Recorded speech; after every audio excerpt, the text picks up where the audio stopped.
আরেকটি সম্পূরক প্রশ্ন, নোয়াখালী 2 আসন থেকে নির্বাচিত মাননীয় সংসদ সদস্য জনাব জয়নাল আবেদিন ফারুক। শব্দটা মাননীয় স্পিকার, মাননীয় মন্ত্রী 4 গুরুত্বপূর্ণ স্থানে সিসি ক্যামেরা স্থাপন, তথ্য প্রযুক্তির সহায়তা নিয়ে অপরাধী শনাক্তকরণ।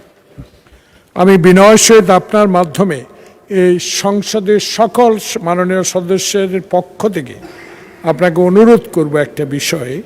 17 বছর এবং জুলাই আগস্ট বিপ্লবে আওয়ামী লীগের কিছু সংখ্যক লোক দ্বারা, যেমন যুবলীগ, ছাত্রলীগ দ্বারা পুলিশের ড্রেস পরিয়ে যেভাবে অকথ্য অত্যাচার, খুন খারাপি করেছে, তাদেরকে আইনের আওতায় আনে বিচারের ব্যবস্থা করবেন কিনা আপনার মাধ্যমে মাননীয় মন্ত্রীকে এই প্রশ্নটা রাখতে চাই। মাননীয় মন্ত্রী মহোদয়। মাননীয় স্পিকার, আপনাকে ধন্যবাদ। এই প্রশ্নের কিছু উত্তর মনে হয় আমি বিগত উত্তরের মধ্যে দিয়ে দিয়েছি।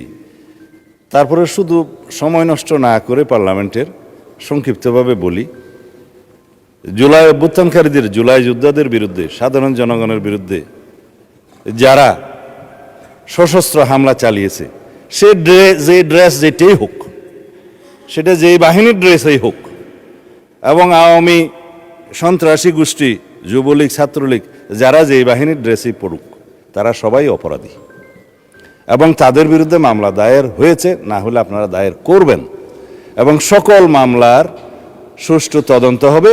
বিচার করার দায়িত্ব বিচার বিভাগে, জুডিশিয়ারির, বিচার হবে ইনশাআল্লাহ। ধন্যবাদ।